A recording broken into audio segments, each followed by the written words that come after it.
ಈಗ ಇಂದಿನ ಪತ್ರಿಕೆಗಳ ಇಣುಕು ನೋಟ.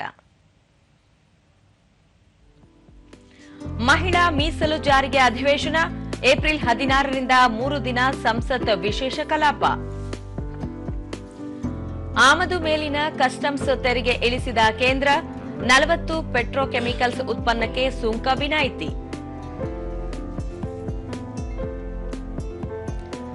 ಯೂರಿಯಾ ಗೊಬ್ಬರ ಅಕ್ರಮ ಮಾರಾಟ ತಡೆಗೆ ಆಪ್, ಕೊರತೆ ನೀಗಿಸಿ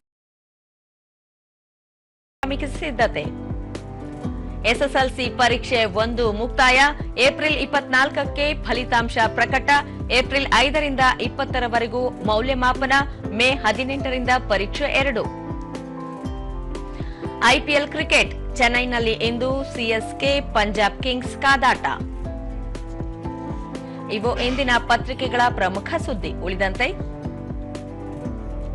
ಹಳದಿ ಮೆಟ್ರೋ ಮಾರ್ಗದಲ್ಲಿ ಶೀಘ್ರ ಮತ್ತೆ 2 ರೈಲು ಸಂಚಾರ, ಮೇನಲ್ಲಿ ಸೇರ್ಪಡೆ, ಪ್ರತಿ 5 ನಿಮಿಷಕ್ಕೊಂದು ರೈಲು.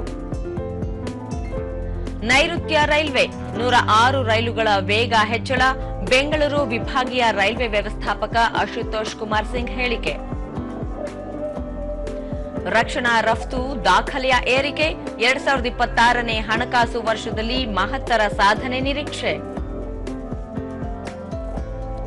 34 ಷರತ್ತಿನೊಂದಿಗೆ ಎತ್ತಿನಹೊಳೆಗೆ ಕೇಂದ್ರ ಒಪ್ಪಿಗೆ, 277 ಎಕರೆ ಅರಣ್ಯ ಬಳಸಬಹುದು.